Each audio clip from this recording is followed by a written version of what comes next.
साउनी ए साउनी फेरि एक गिलास रक्सी देऊ न हौ कस्तो जाडो भयो के को एक गिलास अघिदेखि एक गिलास भनेर 10 गिलास चटकाइसक्यो कुरुको गर्छौ नत्र गाला पड्काउनु पर्ला फेरि मेरो गाला पटेका हो र पड्काउँछौ साउनी अब त तिहार पनि गइसक्यो पटेका पड्काउन पाउँदैनौ तिमीले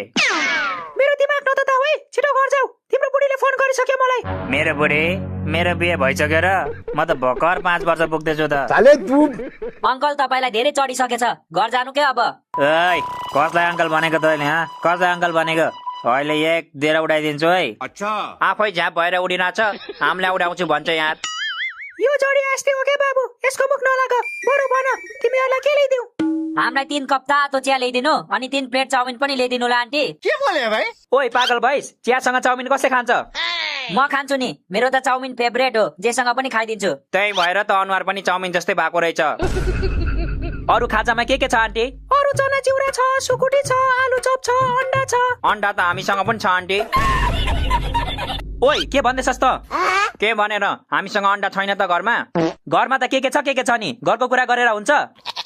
त्यही त होटलमा आएर घरको कुरा गर्ने आन्टीको मन दुख्दैन are you comedy me auntie यसो गर्नुस् तपाईको 3वटा अन्डा पनि ल्याइदिनुस् हामीलाई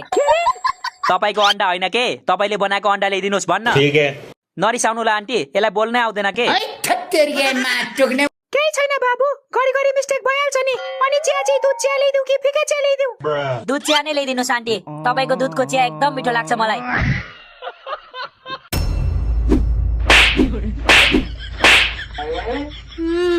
तपाईको दुधको चिया होइन के साले तपाईले बनाएको दुधको चिया भन्न मजा आयो भाइ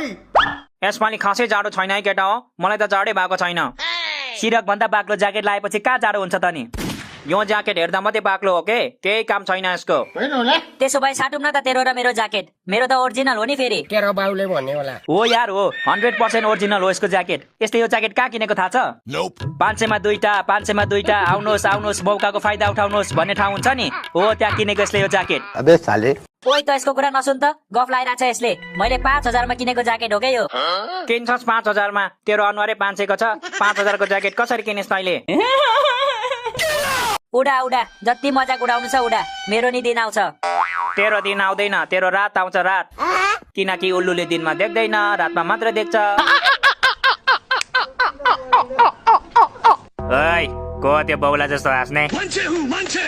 यहाँ सुतेको मान्छेलाई डिस्टर्ब नगर है अच्छा सुत्ने भए घरमा गएर सुत्ने यो खाने ठाउँ हो सुत्ने ठाउँ होइन खाने ठाउँ हो भने चुप लागेको आउन त किन हल्ला